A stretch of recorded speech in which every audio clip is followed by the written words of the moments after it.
I knew something was wrong the moment my son asked me why a woman my age would need savings. He said it casually, as if he were talking about the weather, but the question landed like a stone in my chest. At 78, I've grown used to people assuming I'm fragile, slow, forgetful, but never useless, never unnecessary. And yet Daniel said it with the same tone he uses when explaining how smartphones work to me, as if he were doing me a favor. I didn't answer him right away. I simply looked at the steam curling up from my teacup, trying not to let my hands shake.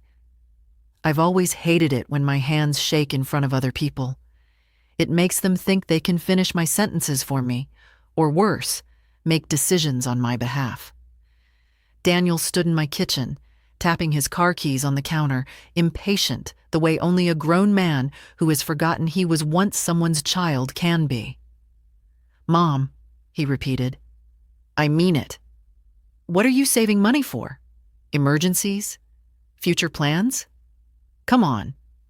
He chuckled. "At your age?" My age, as if turning 78 had erased the decades before. The years of working in the school cafeteria, waking up at 4 in the morning. The nights I sat with his father through his last illness. The small, careful habits that let me build bit by bit what we never had in abundance. Daniel doesn't remember those things. Or maybe he remembers only the parts that suit him. I felt the old ache in my hips as I leaned back in my chair.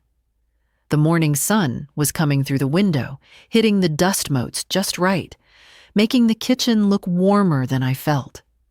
I'd just finished straightening the table, the same table where Daniel once did his homework, where he spilled orange juice on his father's paperwork, where he painted a wooden duck blue when he was 6 because he said every duck deserved a proper color.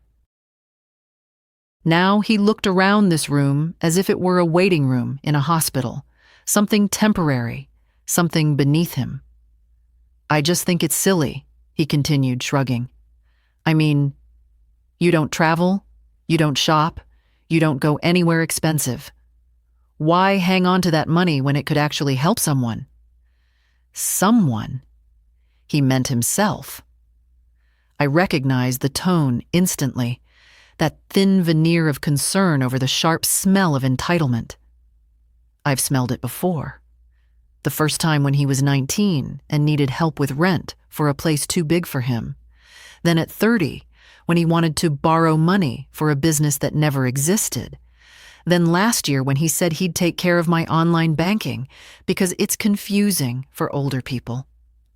Older people. I suppose that included me. "Daniel," I said quietly, "my savings are not hurting anyone." He laughed again. "They're not helping either." There it was, the truth wrapped in a shiny little sentence. He looked at his watch, clearly ready to leave now that he'd delivered whatever message he'd rehearsed in the car. "You should think about it," he added lightly.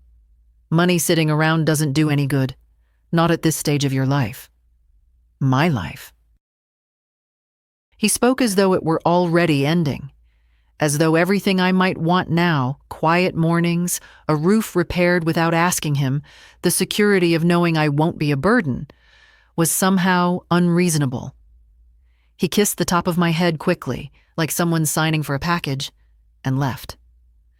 I listened to his car drive down the street, the sound fading fast, leaving the house too quiet, the air too still. I sat there a long time after he was gone. The tea had gone cold, but I held the cup anyway. I thought of George, my husband, who always said, "Margaret, don't let anyone decide your worth, not even family." It's a strange thing, remembering advice you spent years ignoring. But that morning, sitting alone in my sunlit kitchen with the echo of Daniel's question circling in my head, I felt, very distinctly, that something had shifted inside me. Not sharply, not angrily, just quietly, like a door closing at the end of a long hallway. And I knew this wasn't the last time he'd bring up my savings. It was only the beginning. The house always feels different the day after Daniel leaves. Not quieter. Quiet I can handle. It's something else.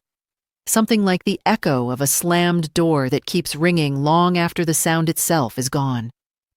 I moved through the morning slowly, the way I do when my joints are stiff, touching familiar objects just to remind myself they were mine. The radio, the old porcelain sugar bowl, George's faded apron hanging on the pantry door. Small things keep you tethered when people try to make you feel like you're floating away. I tried not to replay Daniel's question from yesterday, but it crept into every corner of my mind. Why would you need savings at your age? As though I'd been holding on to them for someone else. As though I didn't have the right to feel secure, even now. I made myself oatmeal and sat by the window. The maple tree outside was shedding leaves again, first yellow, then brown, drifting slowly in lazy spirals. I've always loved that tree. Daniel once climbed it so high that George had to coax him down with a candy bar.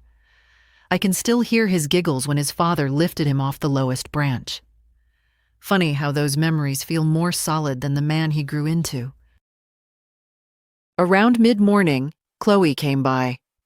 I always know it's her by the soft knock. 3 quick taps, then one more, like she's checking the house is ready before she steps inside.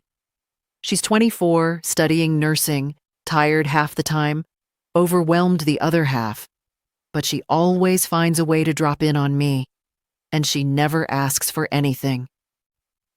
"Grandma?" she called as she let herself in. "I brought you those muffins from the cafe you like." She walked into the kitchen with her hair pulled into a messy bun, cheeks flushed from the cold. When she hugged me, she didn't pull away quickly the way young people sometimes do, as though afraid old age might rub off on them. Chloe held on a moment longer, warm and grounding. "You okay?" she asked, setting the muffins down. "You look a little tired." "Tired is my natural state these days," I joked. But she knows me too well. Her eyes lingered on mine. "Did Dad bother you again?" she asked gently.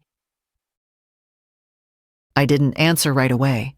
I didn't want her caught in the middle, and I certainly didn't want to poison her image of her own father. But children, the good ones, can sense when something is off. "He has opinions," I finally said. "More than I asked for." Chloe sighed. "He stresses about money, Grandma. He always has." Yes, money. His loyal companion, his lifelong adversary, and his favorite excuse.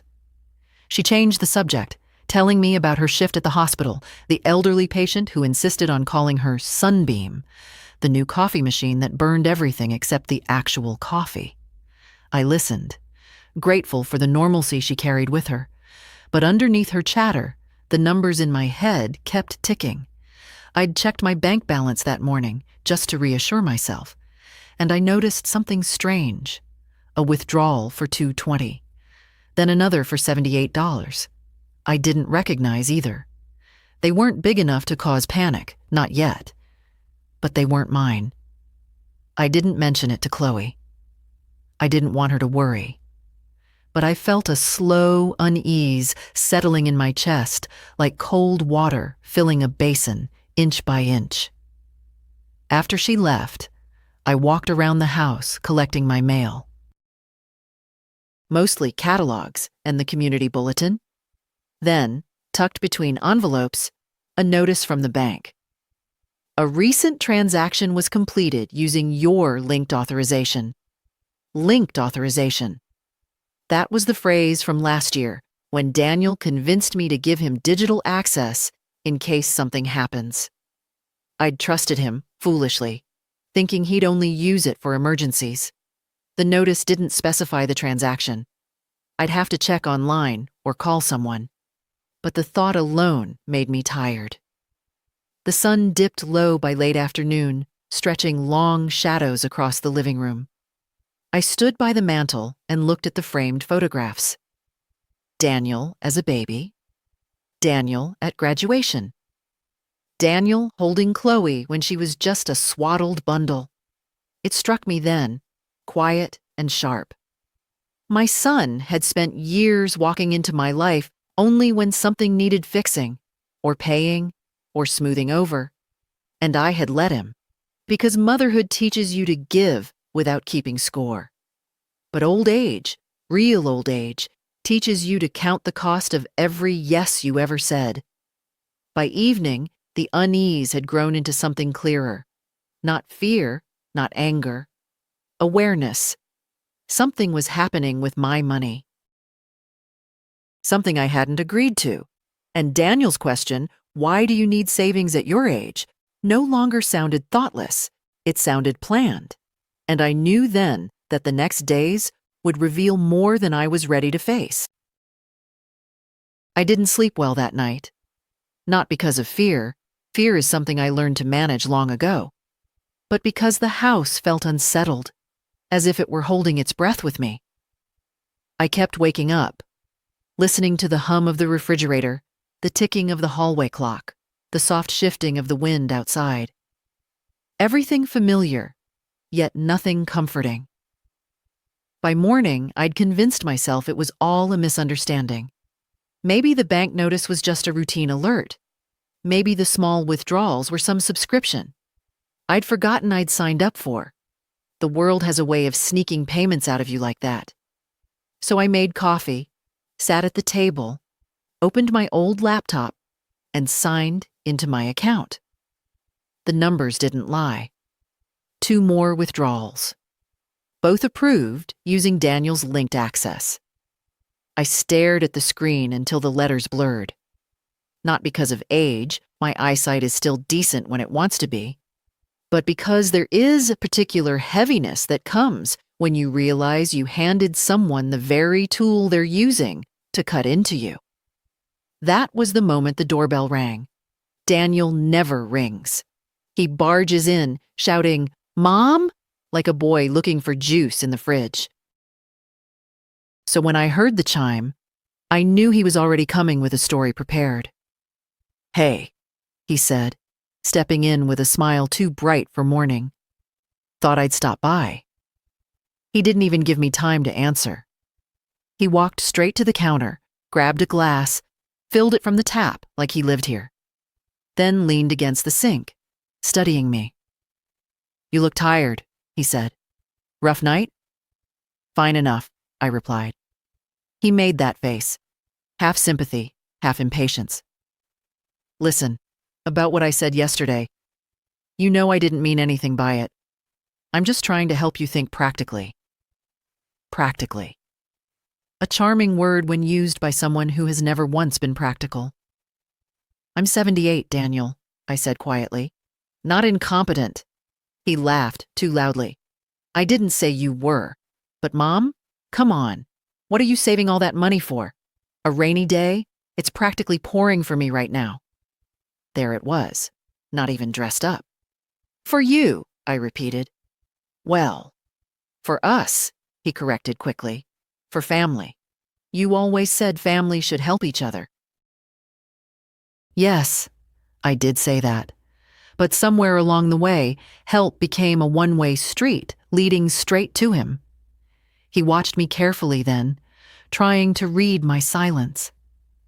"I'm dealing with some tight spots right now," he added in a softer tone, the tone he used as a boy when he broke a neighbor's window. "A few overdrafts, some bills, nothing dramatic. I just need access to your account for a while, to straighten things out." I felt my stomach turn. "Access? You already have access." He froze.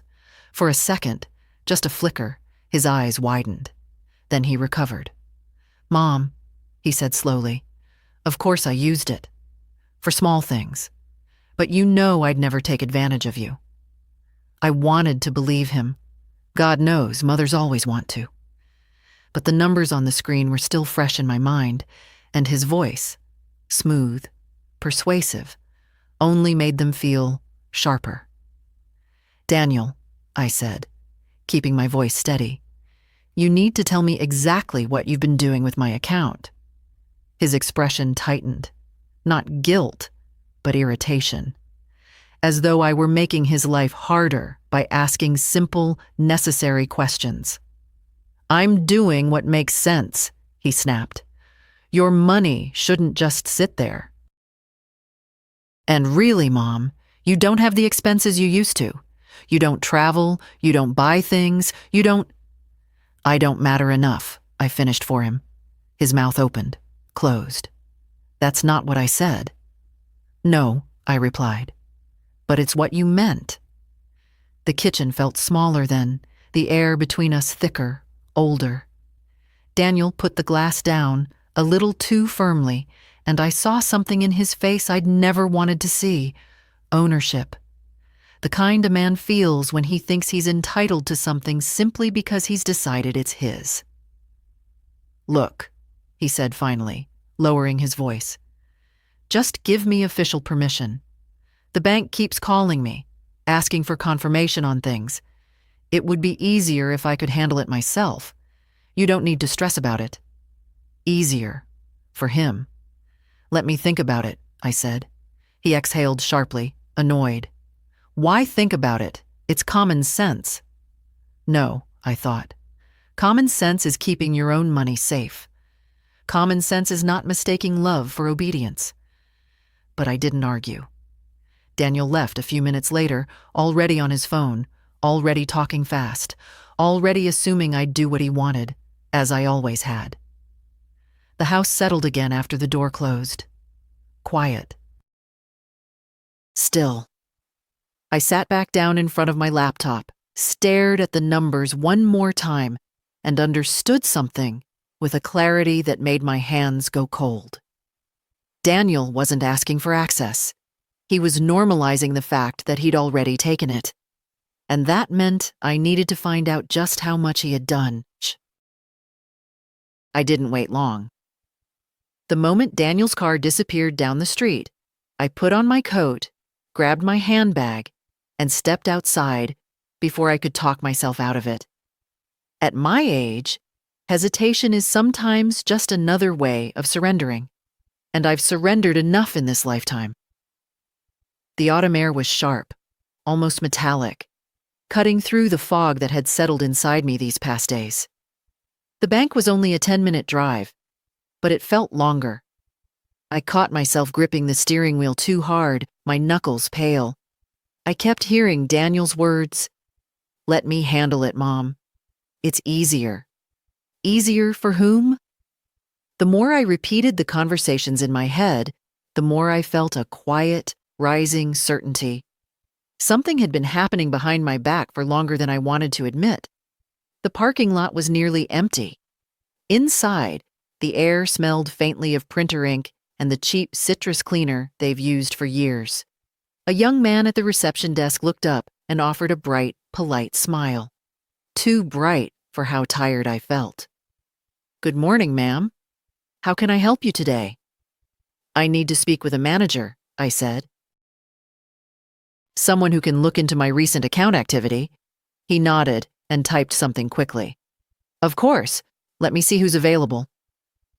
I sat in one of those stiff chairs lined along the wall, smoothing the hem of my coat.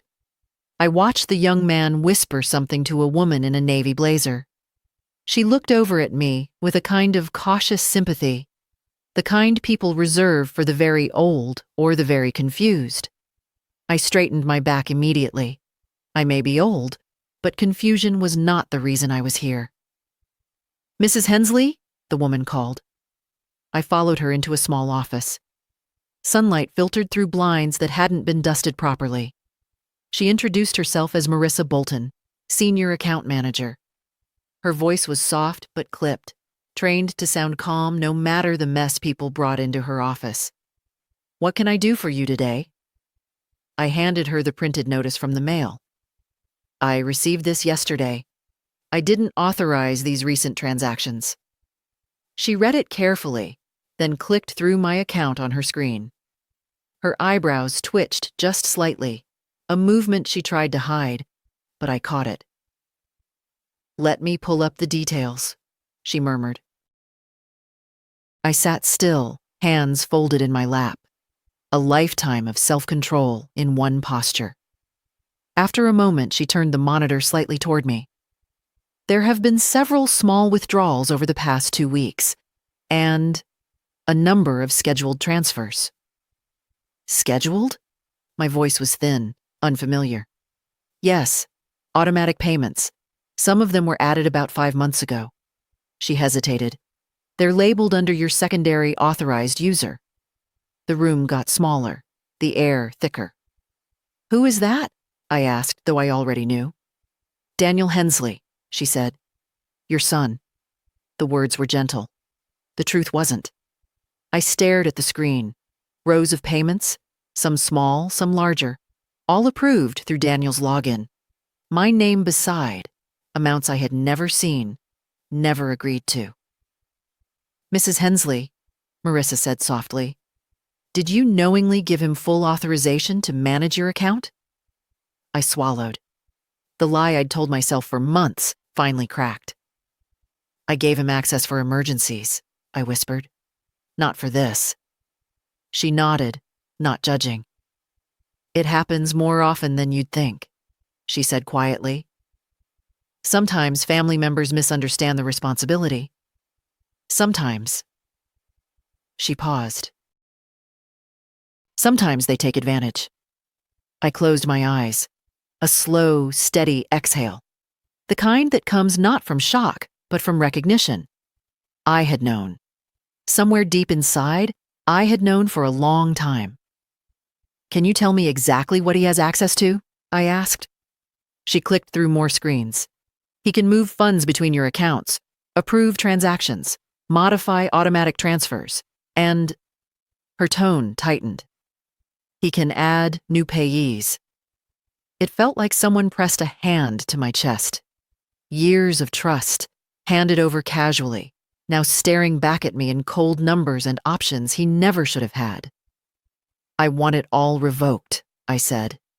Every permission, every access, immediately. Marissa met my eyes. This time she didn't look at me like an elderly woman. She looked at me like someone reclaiming something precious. Of course, she said. I'll make the changes now. As she typed, I watched the screen, not the details, but the slow erasure of a door I never should have left open. When she finished, she printed some forms. You'll need to sign these, she said. My hands didn't shake, not even a little. Mrs. Hensley, she added carefully. Once these are processed, any transaction your son tries to make will be denied. His linked card, if he's using one, will stop working. I felt a deep, unexpected calm settle into me, like warm water after a cold day. That's fine, I said. Let it stop. When I walked out of the bank, the sun was slipping through the clouds, casting long shadows across the sidewalk. I stood there for a moment, breathing in the cool air. Not fear, not guilt. Just a quiet, steady truth. Daniel wasn't going to control my life anymore. And he was about to find out. Daniel showed up earlier than I expected. I had barely returned from the bank and taken off my coat when I heard his car pull up. Fast. Too fast for our quiet street. I stayed still for a moment, listening to the thud of his feet on the porch, the hurried jangle of the doorknob. He didn't even bother to knock. He simply pushed the door open and walked in like a man entering a room he owned. Mom? His voice echoed through the hallway, sharper than usual. We need to talk. I stepped into the living room, holding on to the back of a chair. Not because I needed support, but because it grounded me. He stood there with the same expression he wore as a teenager, caught doing something he shouldn't. Part indignation, part performance. There's something wrong with my card, he said, as he held it up like evidence. I tried to pay for gas and it got declined. Declined, Mom? That's embarrassing. Embarrassing. That was his concern. I know, I said quietly. His eyebrows shot up. What do you mean you know? I went to the bank today. That stopped him. Not completely. Daniel doesn't stop quickly, but it slowed him enough for me to see the flicker of panic behind his irritation. The bank? He repeated, forcing a casual tone. Why would you go there? I told you I could handle everything online. I didn't ask you to handle everything. He exhaled sharply through his nose. Mom, please, don't make this into something dramatic. I've been trying to help you. You gave me access because you were confused by all these digital systems. I wasn't confused, I interrupted. I trusted you. The silence that followed wasn't empty. It was full, bloated with every unspoken truth we'd avoided for years. He looked away first, pretending to straighten a picture frame on the wall, pretending he wasn't stalling. What did they tell you? He asked at last. That you've been moving money, I said. Setting up automatic transfers, approving withdrawals I didn't make. He flinched, but only slightly. Those were small amounts. I told you, Mom, I've been tight lately, but it's temporary. I just needed a bit of help to keep things going. You didn't ask. His jaw tightened. I shouldn't have to ask.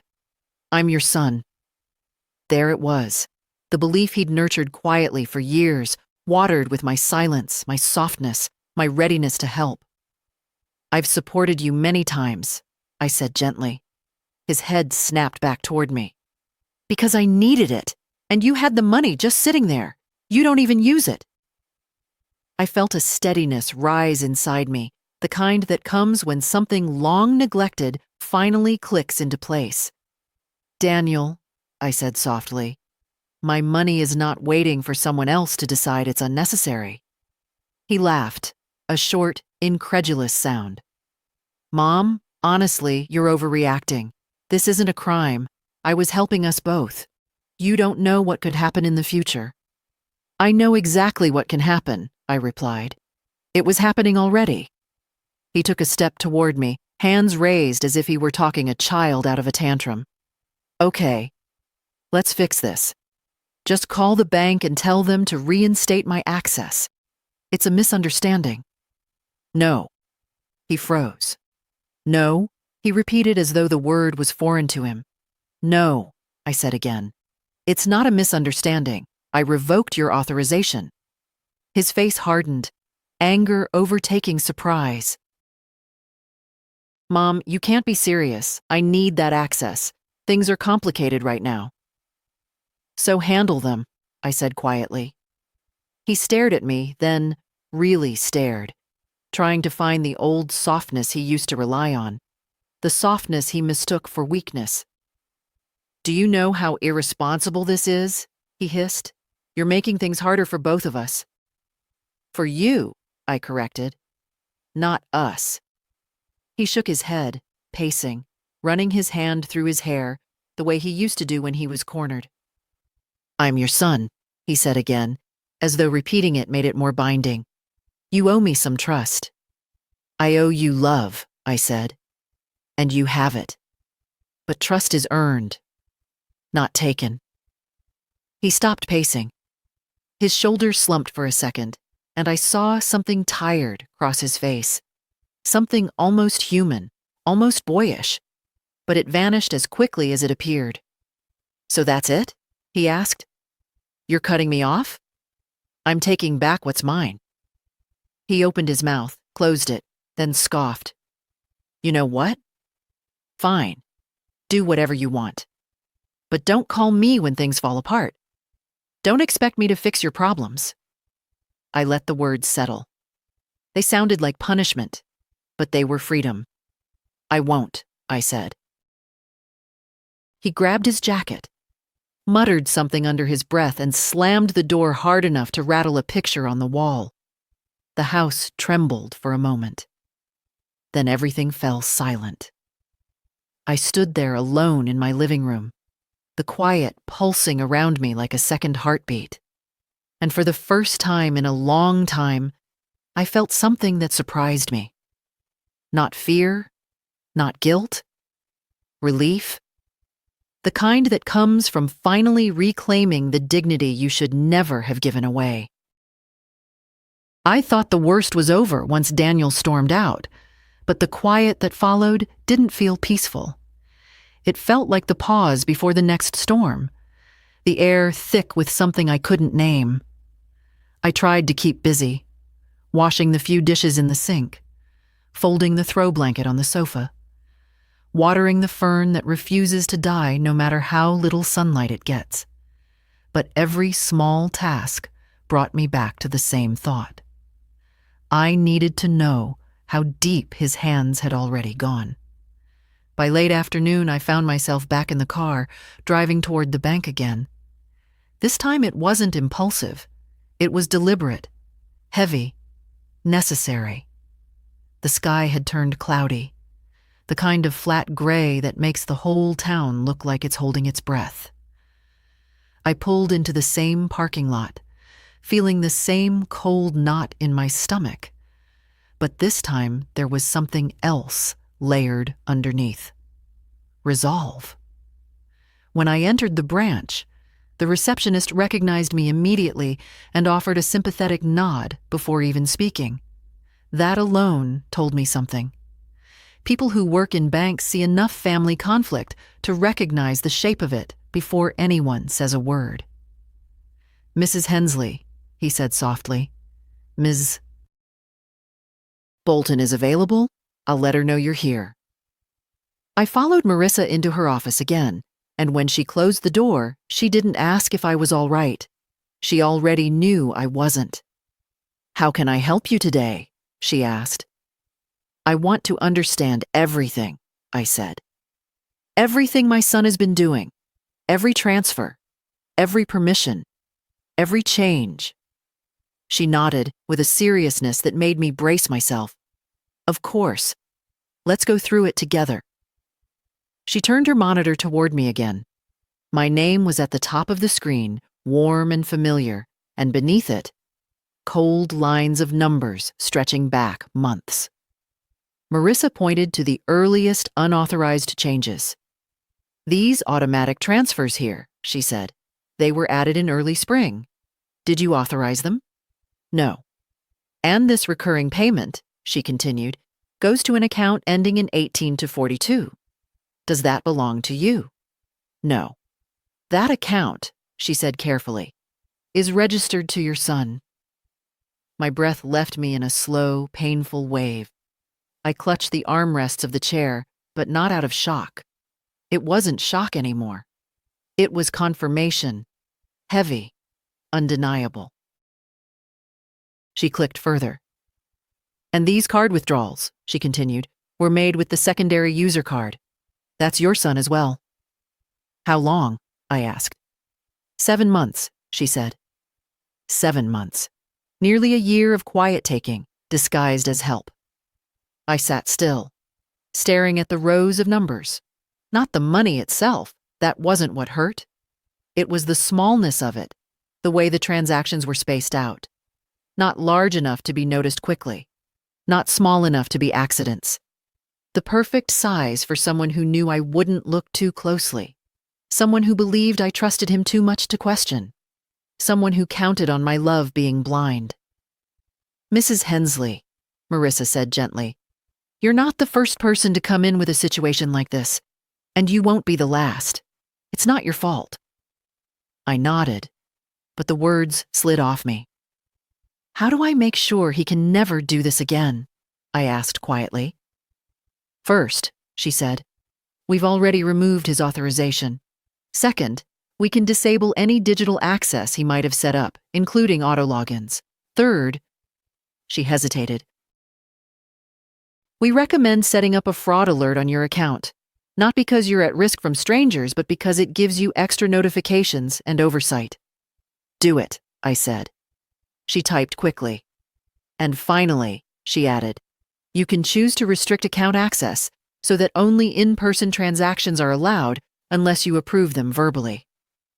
I sat straighter. "Yes, that too." She entered the final settings, then printed out a page of confirmations.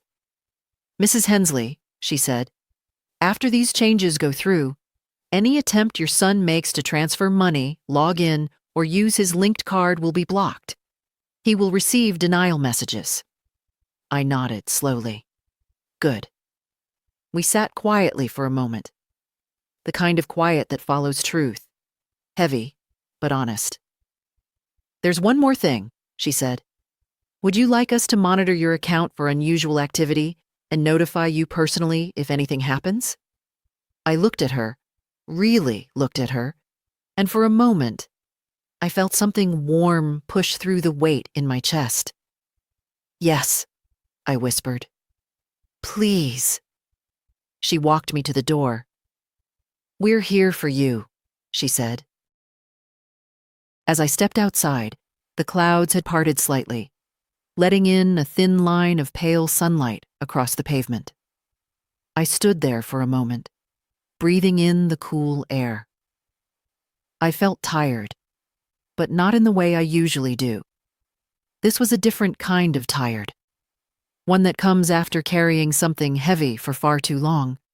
But beneath it, quiet and sure, was another feeling. Not quite strength yet. Something softer. Something like the first hint of steadiness after a long tremor. Daniel would soon realize his access was gone, and I knew him well enough to know what was coming next. He wasn't going to accept it quietly. Daniel didn't wait long. By the time evening settled over the house, the phone had already rung 7 times. I let each call go to voicemail. I wasn't ready to hear his voice yet. Not when I still felt the weight of those screenfuls of transactions in my chest. Not when I knew he'd try to twist my quiet into guilt. On the 8th call, I finally silenced the phone entirely. The house exhaled with me. I made myself a small supper, tea, a slice of toast, half an apple. Not because I wasn't hungry, but because my stomach was too tight for anything heavier. I sat at the table, watching the steam rise from the cup, remembering how George used to say that silence was where people's true selves came out. If that's true, Daniel's silence right now was filled with calculations, not reflection. Just after 9, the house lit up with headlights sweeping across my living room walls. The engine cut off. A car door slammed, hard, the way Daniel does when he's trying to rehearse anger before he enters a room. I didn't move. Let him knock. Let him wait. The knock came 3 times. Sharp, impatient. Adult on the outside, childish on the inside. Mom, he called, voice tight. Open the door. We need to talk. Need to talk. Not please. Not may I. Just need, as though urgency alone was permission. I opened the door only halfway. He pushed against it instinctively, expecting it to swing wide as usual. It didn't. His eyes scanned my face. There was frustration there, yes, but also something else. Fear disguised as righteous indignation. What did you do at the bank? He demanded. My card got declined 3 times today. 3. I know, I said calmly. Then why? I asked them to remove your access. He blinked, stunned for a split second before anger surged up to fill the space where shame should have been. Are you out of your mind? He snapped. I need that access. I have payments set up. I have obligations. You set them up, I reminded him, without my approval. That's not the point, he burst out. I was helping you, managing things for you, making sure your money wasn't just collecting dust. I didn't ask for management. You needed it. There, again, that word, needed.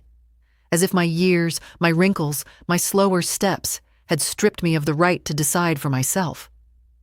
He stepped closer, lowering his voice. Look, Mom, you can't just take things away like this. I'm trying to keep everything under control, but you're making it harder. I held his gaze. For you, I said. Not for me. He scoffed, rubbing his forehead. You don't understand how bad things are for me right now. Then you should have told me, I said softly. Instead of taking. He stopped moving. The way a person stops when they hear the truth spoken plainly and can't dodge it quickly enough. "I didn't take anything you didn't already offer," he muttered. "No," I said. "You took what you assumed you deserved." For the first time, he fell silent. A quiet so thin and fragile I could hear his breathing. I'd said too much, or maybe finally just enough. "Call the bank," he said stiffly.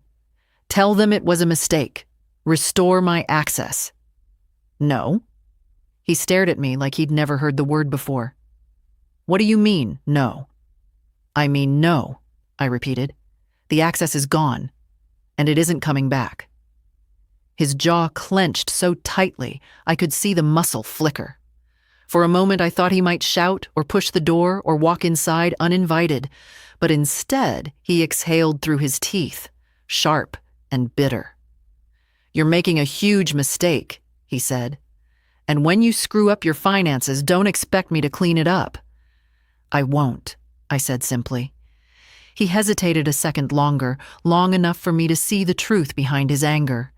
He wasn't afraid for me. He was afraid for himself. Without another word, he turned and walked away, shoulders stiff, movements jerky. His car engine growled, then roared off down the street, leaving the night still and heavy.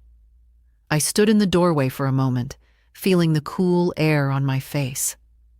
My heart was beating fast, but steady. I hadn't shouted. I hadn't cried. I hadn't bent. For the first time in a long while, I had told my son no, and meant it. And that quiet, trembling victory settled over me like a warm shawl. The night after Daniel drove off, I didn't sleep much. Not because of fear. I've lived long enough to know fear burns out quickly. But because something inside me felt newly awake, as if a part of my mind that had been asleep for years finally sat up and opened its eyes. His words kept circling in my head. "You're making a huge mistake. Don't expect me to clean up your mess." As though I were the one who'd relied on him.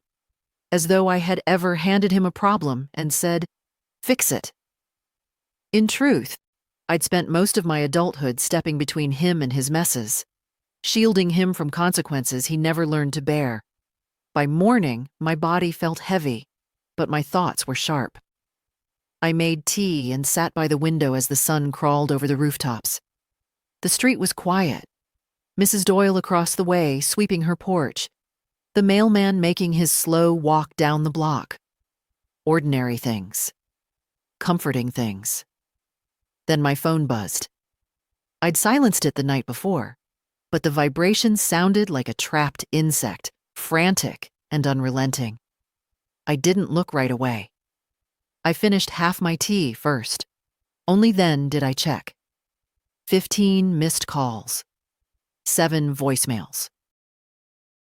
A small cluster of text messages stacked one on top of another. The first message: "Mom, my card still isn't working. Call me." Then, "This is ridiculous. I need access now." Then, "Are you ignoring me?" And finally, "If you don't fix this by tonight, I'm done trying to be patient." I set the phone down. A soft, tired exhale left my chest. Later in the morning, Chloe stopped by. She has the kind of gentle presence that fills a room the moment she steps in. Quiet but warm, like sunlight slipping through curtains. She knocked softly and peeked inside. "Grandma? You awake?" "Barely," I said, smiling despite myself. She sat at the table, pulling off her gloves. "Dad's in a mood today. He's been calling everyone in the family. Aunt Stacy, Uncle Rob, even me." She rolled her eyes. "He's acting like the world ended." I didn't say anything. She studied my face. "What happened between you two?" she asked softly. I hesitated. Not because I wanted to hide the truth from her, but because I wasn't sure how much of it she could bear without feeling caught in the middle. She loved her father. She loved me. and children who love two people at odds often carry a weight they were never meant to hold. So I spoke gently. Your father and I had a hard conversation, I said. I needed to set a boundary. He didn't like it. Chloe's eyes softened with an understanding far beyond her years. He's been stressed lately, she said. That doesn't excuse anything. I'm just trying to understand. I know, I said, reaching for her hand. And you're good to try. But he crossed a line. I can't unsee that. Her fingers tightened around mine. Grandma? Did he take money from you? There are moments in life when someone looks at you with more clarity than you've shown yourself. Moments when a single question reveals how much someone already suspects. Yes, I whispered. Chloe's face flushed with anger, real anger, the protective kind. He shouldn't have done that. Not to you. No, I said. He shouldn't have. She took a breath, trying to steady herself. Are you okay? I looked at her then. Really looked. At the girl who came to check on me, who brought me muffins and stories from her life, who never asked for anything in return. I will be, I said. She stayed for an hour, chatting about school and a new nurse on her floor who was convinced ghosts roamed the hospital at night. I laughed more than I expected to. When she left, the house felt less empty. But the moment the door clicked shut, my phone buzzed again, this time with a voicemail notification. Against my better judgment, I listened. Daniel's voice poured through the speaker, tight, frantic, edged with frustration. Mom, this is getting out of hand. My account is frozen and the bank won't tell me anything. I need you to call them and tell them to reinstate me. I don't deserve this. I've been helping you for months. I've done everything for you, and this is how you repay me? Fix this. Today. I stopped the message before it ended. My hands weren't shaking, but my heart felt strangely steady, anchored. That was the moment I realized something important. Daniel wasn't calling because he cared about me. He was calling because he'd finally hit a wall he used to climb over using my money, a wall he could no longer breach. By late afternoon, the calls slowed. The texts dried up. Silence took their place. Heavy, brittle, waiting for the next crack. I sat at the kitchen table letting the quiet fill me. For decades, I'd lived in fear of disappointing my son. Now, for the first time, I wondered if he might have to learn what it feels like to disappoint himself. And I knew, deep down, that this was far from over. But something inside me had shifted. A small, steady flame where fear used to be. I wasn't going to bend, not this time, not ever again. The next morning came in softly, with a thin ribbon of sunlight slipping across my bedroom floor. I lay there for a while, listening to the small, familiar sounds of my house, the creak in the hallway, the distant hum of the heater, trying to settle the unease that had followed me into sleep. I wasn't afraid of Daniel's anger anymore. What lingered was something quieter, the grief that comes when you finally admit someone you love has been walking away from you for years. By the time I made it to the kitchen, I found Chloe's text waiting for me. Morning, Grandma. Can I stop by later? I typed back. Yes, dear. Anytime. I made a pot of tea, the good kind I save for company, though I never tell anyone that. There's something about preparing for someone who genuinely wants to see you. It gives purpose to the hands, to the morning, to the soul. Chloe arrived just before noon, tapping lightly on the door the way she always does. When she stepped inside, her coat dusted with the last bits of the morning chill, she gave me a quick hug that lingered a little longer than usual. She must have sensed the heaviness still hanging around me. I brought banana bread, she said, holding up a small paper bag. Don't get excited I didn't bake it. I bought it from that bakery you love. I'm excited anyway, I said, smiling. We sat at the table, slices of bread on mismatched plates, steam rising from our cups. Chloe watched me for a moment, her eyes soft but searching. Dad came by my apartment last night, she said quietly. I set down my cup. He was upset, she continued. He said you were acting irrationally and that you'd cut him off financially. I let out a slow breath. Did he tell you why? She shook her head. He said you were confused, that you didn't understand the systems, and he was only trying to help.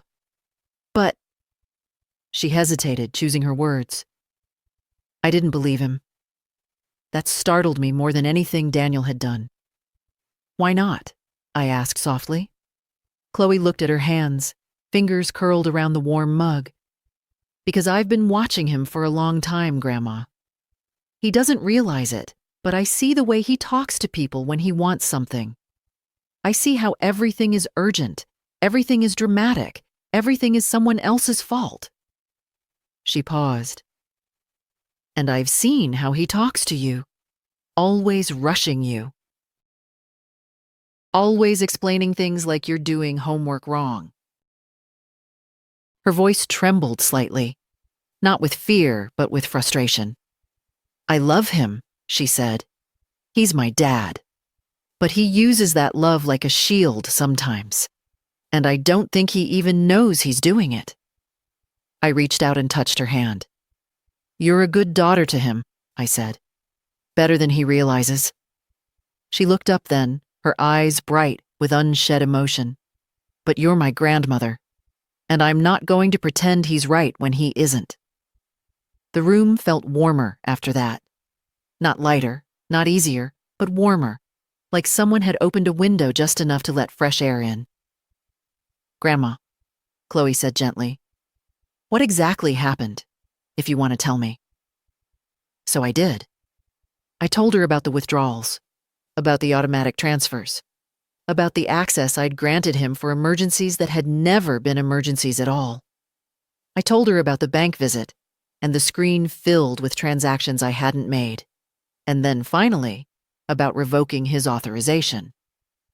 Chloe listened without interrupting, her jaw tightening, her hands gripping her mug. When I finished, she exhaled sharply. He had no right, she said. None. I know, I said. She shook her head again, anger simmering under the surface. And he's lucky you were the one who found it. Someone else might have pressed charges. I looked down at my hands. They seemed older that day, more fragile. But they didn't tremble. Not once. I don't want to punish him, I said quietly. I just want my life to be mine again. Chloe nodded slowly. And you deserve that. For a moment we sat in silence, sipping tea, letting the truth settle between us. There was no need to fill the space with unnecessary words. Some conversations, once spoken, don't require decoration. After a while, she reached into her bag and pulled out a notebook. Worn corners, soft edges. I made something, she said shyly. A sort of financial checklist. If you want, I can help you set up new passwords and alerts, just so you feel safer. My throat tightened. Not with sadness. No, with something gentler. Gratitude, maybe. The simple, steady kind. Thank you, I whispered. She spent the next hour helping me write down account numbers, new logins, instructions for detecting unusual activity. She explained everything slowly, never once assuming I wouldn't understand.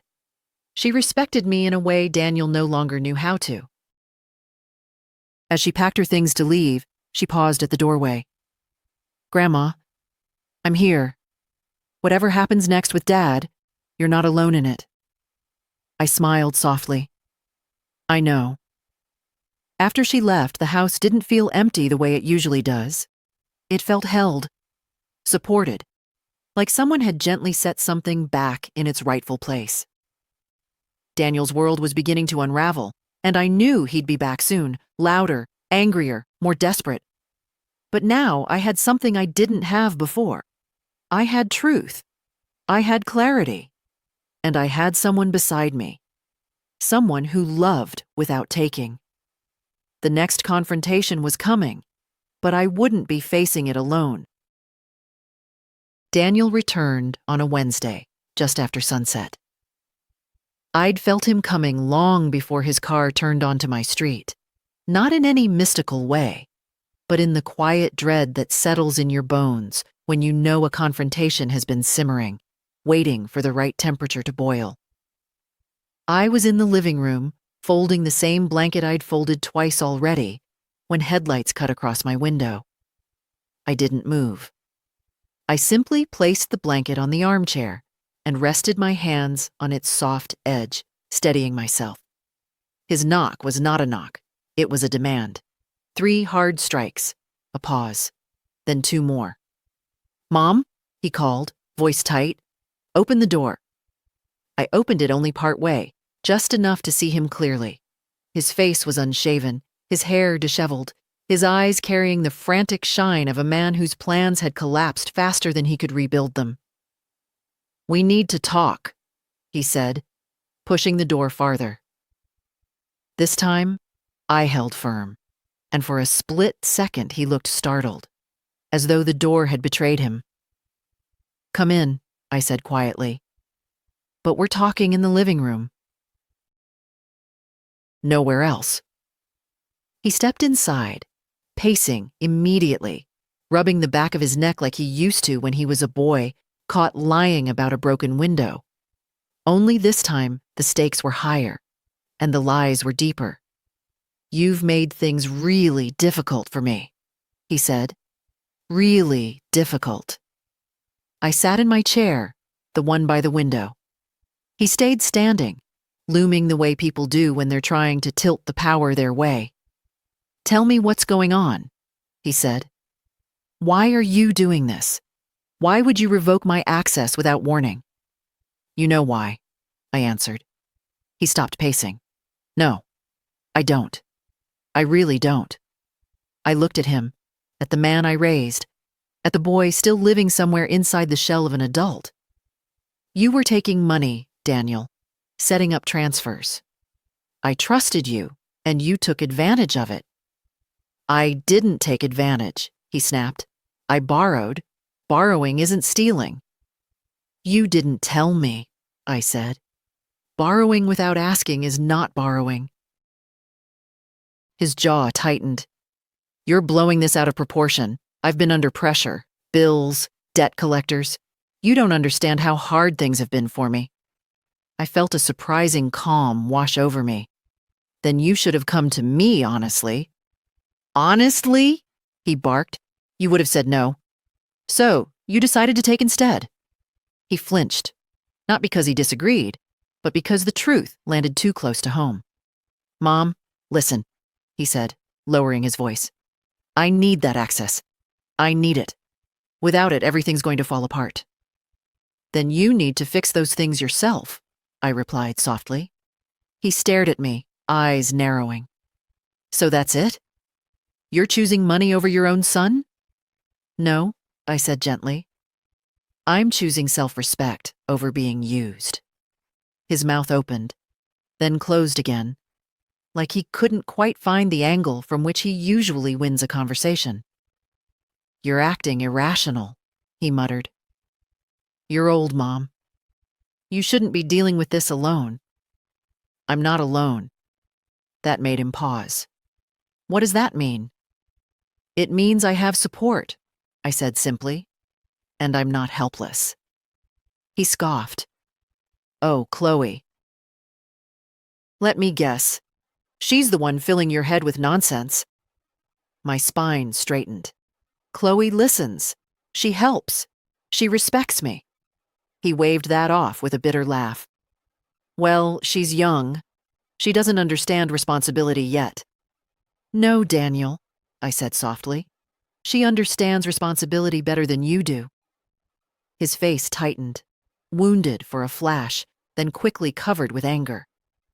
"I can't believe this," he said, grabbing his jacket. You're choosing sides in your own family. I'm choosing boundaries, I corrected. He moved toward the door, then turned back, eyes shining with frustration. You're making a mistake, and when you realize it, don't expect me to come running. I met his gaze steadily. I won't. For a moment, just a moment, his expression cracked, revealing something raw beneath the anger. Hurt, pride, fear. But then it sealed again, hardened into something unyielding. He opened the door, stepped out, and slammed it behind him. The sound echoed through the house, vibrating in the walls, then fading slowly into the quiet. I sat alone for a long minute, listening to my own breathing. The moment held weight, yes, but also a strange, deep stillness. For the first time in years, I had stood firm, not out of anger, not out of spite, but out of truth. And the truth, I was learning, has a way of giving back pieces of yourself you thought you'd lost forever. For 2 days after Daniel stormed out, the house carried his anger like smoke, thin but lingering, clinging to corners, settling into the quiet. I tried to busy myself with small chores, but my hands kept slowing, my thoughts drifting back to that look in his eyes before he left. It wasn't just anger. It was disbelief. As if he'd encountered a version of me he didn't recognize, one that had stopped bending. On the 3rd evening, just as the sky turned that bruised shade of blue before darkness fully settles, he returned. No car this time. He walked. I heard his footsteps before I saw him, a slow, dragging shuffle up the path. Not the storming gait of a man ready for battle, but the heavy tread of someone who has run out of rehearsed speeches. I opened the door before he could knock. He looked different. Tired. The kind of tired that begins in the eyes and trickles down into the shoulders. His hair was uncombed, and his jacket hung crooked on one side, as if he'd thrown it on without looking. "Mom," he said, voice low. "Can we talk?" "Yes," I answered, stepping aside. "Come in." He followed me to the living room, but didn't sit. He stood near the mantel, staring at the framed photos. Him as a child, him at graduation, him holding newborn Chloe. His fingers tapped against his thigh, small, restless movements he couldn't contain. "I've had a rough couple days," he said. "You probably don't care, but I'm telling you anyway." I folded my hands in my lap. "I do care, but caring doesn't mean I agree with what you did." He let out a long breath and rubbed his forehead, pacing a short line across the rug. "You blindsided me. Just cut me off without warning." "I warned you years ago," I said gently, "every time I asked what you were spending on. Every time I asked if you were planning to pay back what you borrowed. You didn't hear the warning because you weren't listening." He stopped pacing. His face tightened, not in anger, but in something closer to sorrow. "I wasn't trying to hurt you." "I know," I said. He blinked, surprised by the softness. Maybe he expected me to lash out, but that wasn't what this moment called for. He continued, "I didn't know what else to do. I kept thinking I'd catch up eventually, that I'd fix things. And then more things broke, and more bills came, and—" His voice cracked slightly. "I didn't want to come to you again asking for help. I knew what you'd think of me." I looked at him quietly. There was no triumph in seeing him like this, only a deep, familiar ache. The ache of a mother who has loved someone so much she forgot to let him fall when he needed the lesson. "Daniel," I said softly, "you didn't come to me. You went around me." He sank into the armchair across from me, elbows on his knees. "I know. But Mom, I wasn't stealing. I used the card because I truly believed it was okay. You weren't using the money. I thought we were being practical." "We?" I asked gently. Or you? He looked away. I didn't see it that way, he whispered. I thought you'd want to help. I did want to help, I said. But wanting to help is not the same as being taken for granted. A quiet settled between us, thick but not hostile. Daniel leaned back, rubbing his temples. I'm drowning, he said, barely audible. I've made a mess of my finances. I know it. I'm not proud of it. But when that card stopped working, I panicked. He glanced up at me, eyes red, tired. And then I got angry, because I felt alone. His voice shook on the last word. Daniel, I said, leaning forward. You are not alone. But you cannot use me as a life jacket every time you refuse to swim. He swallowed hard. So what now? Are you cutting me out for good? No, I said. I'm setting boundaries. Hard ones. Ones I should have set years ago. He nodded slowly, as though the idea frightened him, but also steadied him. I'm not giving you access again, I said. That part is final. He didn't protest this time. His shoulders simply sagged, as though he had been expecting or needing those words. But, I continued, I will help you find someone, an advisor, a counselor, who can help you sort out your finances. A professional, not me. He stared at me a long moment, breathing unevenly. That's fair, he said at last. More fair than I deserve. Another silence, but this one felt different. Less like smoke, more like dust settling. Mom? He said suddenly, voice small. Yes? I'm sorry. The words were quiet, imperfect, but real. I felt them like a warm weight in my chest, unexpected and heavy. I know, I said, and I hear you. He wiped his eyes quickly, embarrassed. I can't believe how badly I handled things. You can learn, I said. If you choose to. He stood slowly, as though the room itself resisted letting him leave. I'll try, he said. I don't know how yet, but I'll try. That's all I can ask. He nodded, walked to the door, paused, then turned back as though wanting to say more. But whatever words he had didn't make it past his lips. He stepped outside, didn't slam the door, didn't drive off like thunder. Just walked into the quiet night. I sat there for a long while, hands folded, heart steady. There was no victory in the room, only truth. And sometimes, truth is the only thing strong enough to carry both love and disappointment without collapsing. The morning after Daniel's apology felt strangely hollow. Not wrong, just unsteady.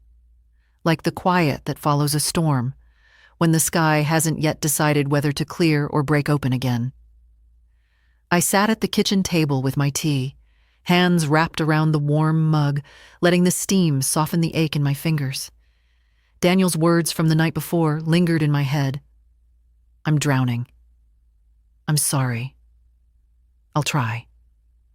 They mattered. Of course they did. A mother's heart doesn't stop working just because it's been bruised. But apologies don't undo actions. And regret doesn't restore trust. I heard George's voice in my memory. Low, steady, certain. Take care of your future, Margaret. Don't leave it in anyone's hands but your own. For years I'd ignored that warning, telling myself that family meant shared burdens. But now I understood something I should have faced long ago. Shared burdens only work when everyone carries their part. By noon, I had made my decision. Not out of punishment, out of clarity. I called the law office Chloe recommended, a small firm with warm lighting and old carpet that smelled faintly of lemon polish. The receptionist placed her hand over the phone and whispered to a colleague, then smiled at me gently as she led me to a quiet conference room. A few minutes later, Mr. Harding entered. A man in his 50s, gray at the temples, with the kind of measured calm you only find in people who've spent decades witnessing the complications of other families. "Mrs. Hensley," he said, shaking my hand. "Chloe spoke highly of you, said you'd be coming." His tone was respectful, not patronizing, a relief in itself. "I need to update my will," I said, "and create something protective. A trust, perhaps, one that can't be tampered with." He nodded slowly. "Of course. Let's talk about what you want and what you don't." We began with simple questions. My assets, my accounts, the house, the small life insurance policy George had left me. Then he asked about beneficiaries. My breath caught slightly, but I didn't hesitate. "I want my granddaughter Chloe to be the primary beneficiary," I said.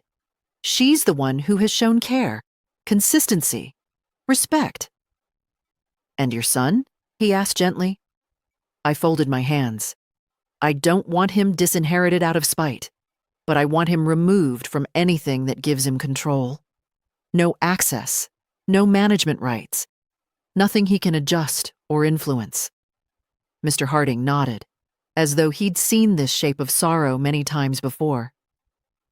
"We can create a trust in Chloe's name," he said, "with a third-party trustee to manage it until she reaches a certain age, or indefinitely, if you prefer."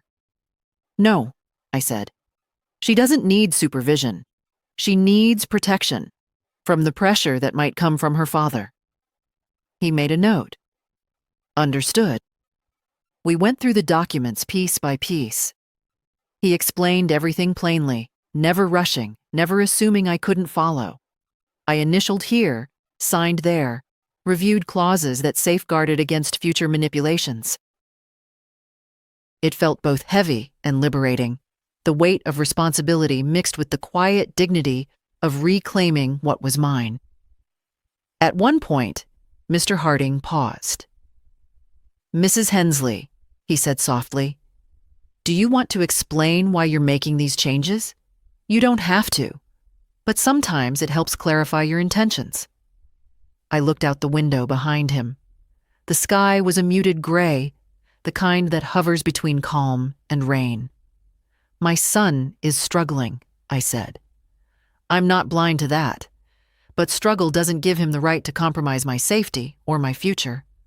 I love him, but love doesn't mean surrender." He nodded. "It means boundaries." "Yes," I whispered. "It does."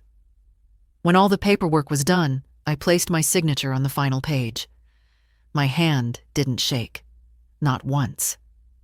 As Mr. Harding gathered the documents, he said, "This will protect you, Mrs. Hensley, and it will protect your granddaughter. It's a wise decision." Wise. A word I hadn't applied to myself in years. It felt good. When I stepped outside, the clouds had finally broken, revealing a pale stretch of late afternoon sun. The light fell across my hands, warm and gentle. I stood on the sidewalk for a moment, letting that warmth sink into me. Daniel would find out eventually, and it would hurt him. But sometimes love means allowing a person to feel the weight of the world they created, so they finally learn to carry it themselves. I walked to my car slowly, the papers in my bag rustling softly with each step. They didn't feel like weapons or shields. They felt like freedom, like the quiet reclaiming of a life I had almost forgotten was still mine. Daniel found out sooner than I expected. Not because the lawyer contacted him, Mr. Harding was far too professional for that, but because Daniel tried, once again, to use the access he no longer had. People reveal themselves in the moments when the world tells them no. And Daniel had never been good at hearing that word. It was late afternoon when he appeared at my house. This time, he didn't knock. He stood on the porch, breathing hard, shoulders high with tension, as if holding himself together took more strength than he wanted to admit. I opened the door before he raised his hand. "Mom," he said sharply, "we need to talk." Now. His voice wasn't angry. Not exactly. It was brittle, like glass that hadn't shattered yet but wanted to. "Come in," I said. He stepped inside, walking straight to the living room, then stopped in the center of the rug, turning to face me with an expression that carried accusation, disbelief, and something deeper, hurt that had festered into resentment. "I talked to the bank again," he said, "and I know you changed your will." I felt a small, quiet ache, not regret, just the sorrow of confirmation. "I did," I said. "I updated everything." His mouth twisted. "To what? To leave everything to Chloe? To cut me out completely?" I shook my head. "Not completely, just responsibly." He laughed, a sharp, hollow sound. "Responsibly? That's what you call this?" "Yes," I said softly. "That's exactly what I call it." His hands curled into fists at his sides. "So that's it? After everything I've done for you?" I looked at him. Really looked. At the man he'd become. At the years of distance he'd allowed to grow between us. "Daniel," I said quietly, "what have you done for me?"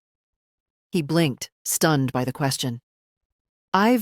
Mom, I've helped you. I've managed your accounts, your bills. You used my money without asking," I corrected gently. "You pressured me. You took advantage of my trust. That isn't helping." His face reddened. "I was doing the best I could." "I know," I said. "But your best doesn't give you permission to harm me in the process." Silence filled the room like a cold draft. He looked around, at the family photos, the framed cross-stitch I made in my 30s, the fading curtains. This had been his home once. Now it seemed to strike him that he was a visitor, one who had overstayed his welcome. "So that's it?" he said finally. "I lose everything because I made mistakes?" "You don't lose everything," I said. "You lose control, that's all." He stared at me, breathing hard through his nose. "And Chloe gets it instead." "She gets my trust," I said, "because she's earned it." His jaw tightened. "She turned you against me." "No," I said firmly. "You did that yourself." For a moment he looked like a boy again, lost, furious, frightened, but only for a moment. Then the hardness returned. "I hope you're happy," he said. "Really. I hope this gives you whatever you think you're gaining." "It gives me peace," I whispered. He swallowed, throat working. "Then, good for you, I guess." He turned toward the door, paused, then looked back, just once. "You always loved her more," he said quietly. "No," I replied. "I loved you both. But only one of you remembered how to love me back." His face tightened in pain, but he didn't argue, didn't shout, didn't beg. He simply walked out, closing the door gently behind him. Something he hadn't done in years. I stood in the quiet house, feeling the weight of the moment settle around me. Not victory, not relief, just truth. And truth, I've learned, is rarely gentle, but it is always necessary. The house felt different after Daniel left that last time. Not lighter, not exactly.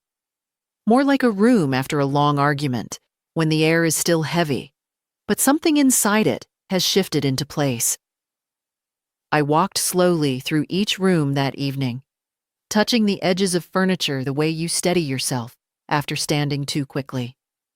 The sun was sinking low, tinting the walls with that peculiar late-day gold that makes everything look softer than it truly is. I paused by the mantel, letting my fingers drift over the frame of George's photograph. His quiet smile, his steady eyes. How many times had I leaned on the memory of him just to get through another day? "You'd tell me I did the right thing," I whispered. "But I wish you were here to say it out loud." The house didn't answer, but it didn't need to. Some truths are older than sound. I made myself a cup of tea and carried it to the kitchen window. Outside, the street lamps were flickering on one by one. Mrs. Doyle was dragging her trash bin to the curb, her small body bundled in a sweater 2 sizes too big. A stray cat darted across the sidewalk. Somewhere in the distance, a dog barked twice, then went quiet. Ordinary life. Mine, still mine. That realization settled into me slowly, like warmth seeping into cold hands. I sat down, cradling the tea, letting the quiet stretch without rushing to fill it. Silence used to frighten me. After George died, after the children moved out, after the years thinned into something quieter than I was prepared for. But lately, I've begun to understand silence differently. It's not emptiness. It's clarity. It leaves space for you to hear yourself again. And I heard myself now, more clearly than I had in years. I thought about Daniel, not angrily, not bitterly, just honestly. The boy he'd been, the man he became, the choices he made, the ways I'd allowed my love for him to blur the line between support and sacrifice. Loving your children doesn't mean losing yourself to them. It took me 78 years to learn that. I remembered the years after George passed, the legal papers, the unpaid bills, the fear of being alone with responsibilities I didn't understand. I had learned everything slowly, step by step, telling myself I had time. And yet, I still handed so much over to Daniel in the name of convenience, in the name of trust, in the name of believing he knew better because he was younger. Age teaches you one astonishing truth. Sometimes the younger ones know less than they think, and sometimes the older ones know more than they admit. I took another sip of tea. It had cooled, but I didn't mind. The warmth was inside me now, not in the cup. The sky outside deepened into violet. I watched a pair of teenagers walk down the sidewalk, their laughter carrying lightly across the street. Youth is such a noisy thing. It fills the air without effort. Age is different. It fills the soul instead. More quietly, more deliberately. My phone buzzed on the table. A message from Chloe. Thinking of you. Hope you're resting. Love you.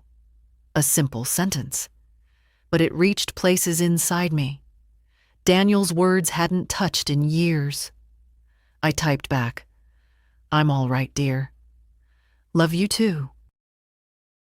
Afterward, I sat with the stillness again, letting the events of the past weeks settle into something that felt like understanding. I wasn't angry at Daniel anymore. I wasn't even hurt. Not in the way I'd been before. What I felt was a kind of soft, tired acceptance. You cannot make someone respectful by giving them everything. Sometimes you only teach them to expect more. And I had finally stopped teaching that lesson.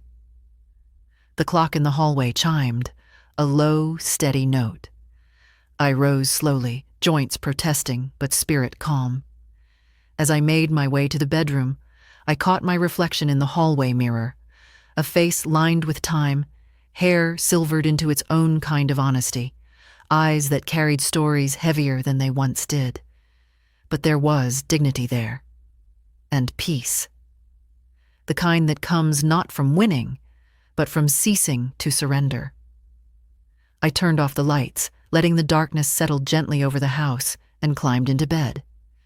Outside, the wind rustled the last leaves on the maple tree, a soft whispering sound that reminded me of George's steady breathing beside me all those years ago. I closed my eyes and let the quiet hold me, not as loneliness, but as presence, my own. Tomorrow would come with whatever it carried. But tonight, for the first time in a long time, I felt whole. I woke before sunrise, the room still wrapped in that pale early morning blue I've always loved. There's something honest about that hour. Nothing hides in it. Not disappointment, not grief, not quiet victories. I sat up slowly, letting my feet find the floor. My bones ached the way old bones do, but the heaviness I'd carried for months was gone. The house greeted me the same way it always had, softly, without demands. I walked to the kitchen, filled the kettle, and let the familiar hum settle into my chest. Outside, the frost on the window pane was beginning to melt, thin lines of water tracing paths downward, like the world thawing one delicate inch at a time. I thought of Daniel. Not with anger, not with bitterness, just with a deep, steady understanding. People show you who they are over time. And sometimes the hardest part of love is accepting the version of them that stands in front of you, not the one you held onto in memory. But love isn't slavery, and boundaries are not betrayals. I took my tea to the little table by the window. The maple tree stood bare now, its branches etched against the brightening sky. I rested my palms around the cup and let the warmth seep into me. A soft knock broke the quiet. Not urgent, not demanding, just gentle. When I opened the door, Chloe stood there with a scarf wrapped loosely around her neck, cheeks pink from the cold. She smiled the way young people smile when they genuinely want to be near you. "Good morning, Grandma," she said. "I brought you breakfast. And I wanted to check on you." Her presence filled the house like a warm draft. We sat in the living room, eating the pastries she'd brought, talking about her night shift, about the elderly woman who insisted on giving nurses candy she wasn't supposed to have, about a doctor who sang off-key while stitching a patient. Normal life, real life, the kind that asks nothing of you but honesty. At one point, she reached across the table and took my hand. "Are you really okay?" she asked softly. I looked into her eyes, clear, kind, unburdened by expectation. "I am," I said, "for the first time in a long while." She smiled, and something inside me settled with the simplicity of that moment. After she left for work, the house didn't feel empty. It felt witnessed, as if someone had walked through my loneliness and left a little light behind. The rest of the day moved gently. I watered the plants. I organized the drawer by the stove that always seems to fill with things I don't remember placing there. I sat on the porch for a while, breathing in the cool air, watching a neighbor teach her granddaughter how to ride a bicycle. The little girl wobbled and nearly tipped over, but the grandmother held the seat just long enough for her to find her balance. Balance. Maybe that's all I had been searching for. I thought about the trust, the updated will, the hours in the lawyer's office. I thought about Daniel's hurt, his anger, his quiet apology, and I felt no guilt, only a slow, steady peace. You can love someone deeply and still protect yourself from them. You can forgive someone and still close the door they kept walking through uninvited. And you can reclaim your life at any age, 78, 80, beyond, without asking permission. When dusk arrived, soft and lavender-colored, I stepped outside one last time. The street was calm, neighbors settling in for the night. I wrapped my shawl tighter around my shoulders and breathed in the quiet. My life was still mine. My story was still mine. And that dignity, the quiet, unwavering kind, was something no one could take again. Inside, I turned off the lights and let the darkness rest gently around me. Not a threat, not a void, just a companion to the truth I had finally allowed myself to speak. We grow older, we grow quieter, but if we choose, we also grow braver. And sometimes the bravest thing a woman can do, at 78 or any age, is simply say, "Enough. This is my life, and I am keeping it." So if you're reading this, my dear, woman to woman, age to age, heart to heart, Let me leave you with this. Protect your peace. Protect your dignity. And never let anyone, not even your own blood, convince you that your life stops belonging to you. If this story touched something in you, stay a while. Share it. Comment. Follow. Let your voice join mine, quiet but unshakable.